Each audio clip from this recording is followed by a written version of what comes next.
Okay, number 5 says, consider the molecular equation for the following single displacement reaction.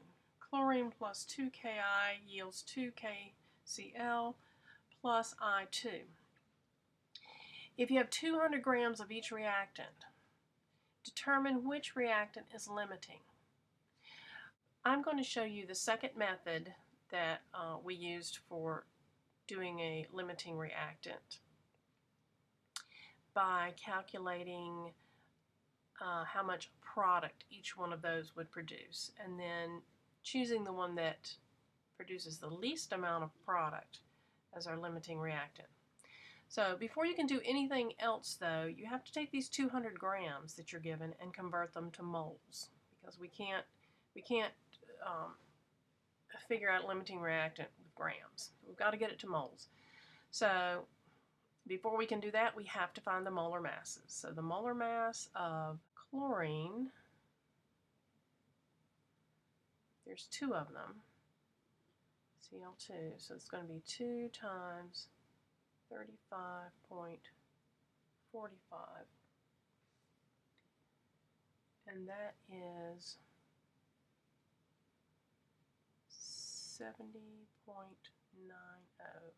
grams per mole. Okay, so that's our molar mass for chlorine. And then we're going to need the molar mass for Ki. And so for potassium, it's 3910.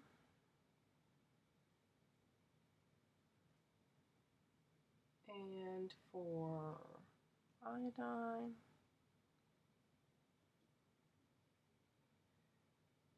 it is 126.9. Okay. So that's going to give us 166 grams per mole. Okay. So those are the 2 molar masses we need for this part of the problem. So we have 200 grams of chlorine. Start with what you're given. Do not start with your molar mass. And we're going to convert that to moles of chlorine. Okay, we use the molar mass for that.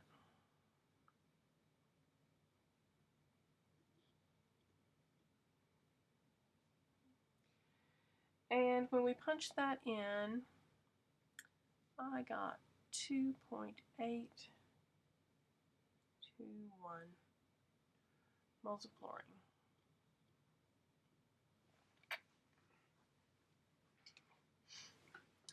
And then you do the same thing for the Ki. You have 200 grams of it.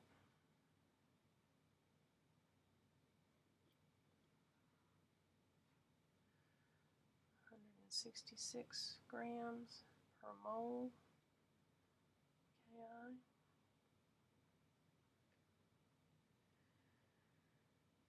And I got 1.205 for that.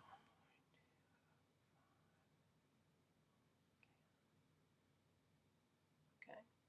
Now, to calculate the limiting, the first way we learned, we would use our molar ratios and calculate how much Ki we would need to react with the Cl and how much Cl we would need to react with the Ki, and the one we don't have enough of would be the limiting reactant. But the other way we can do it is we can just take both of them and calculate how much product they would make. So for instance, let's go ahead and calculate how much product, how much I2 each one of them would make.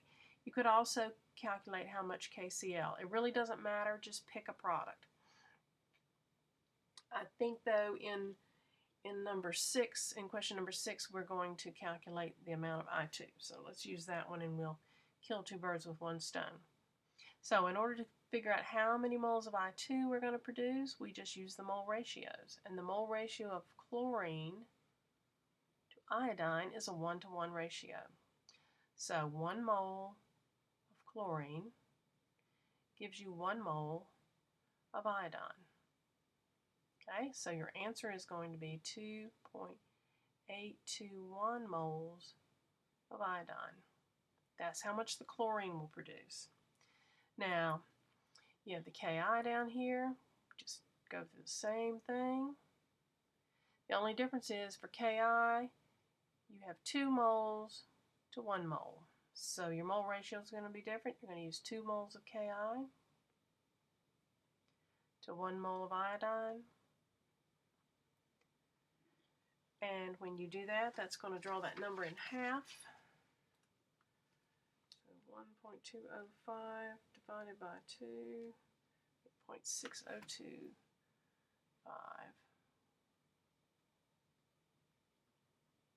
moles of iodine.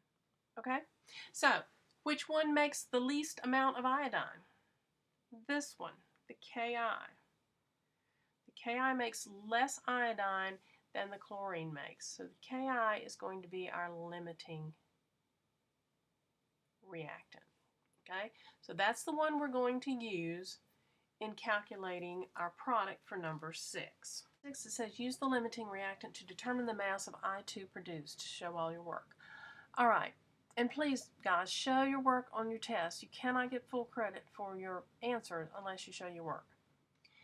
Okay, so we already determined in number 5 that our limiting reactant was Ki, and that 200 grams of that is the equivalent of 1.205 moles of it.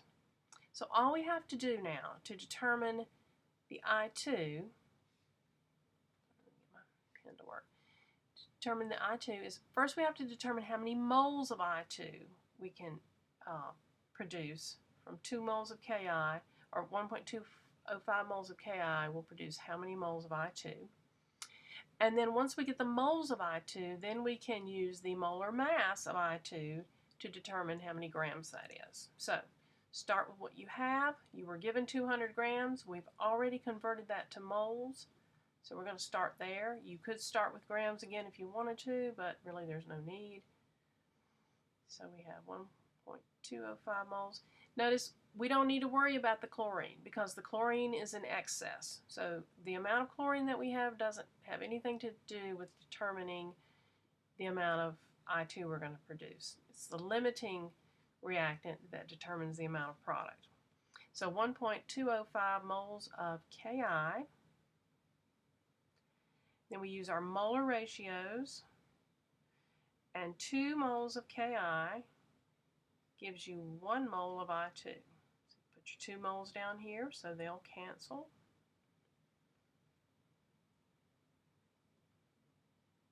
Okay, now you could stop here and calculate this, and basically you would take this number and be cutting it in half.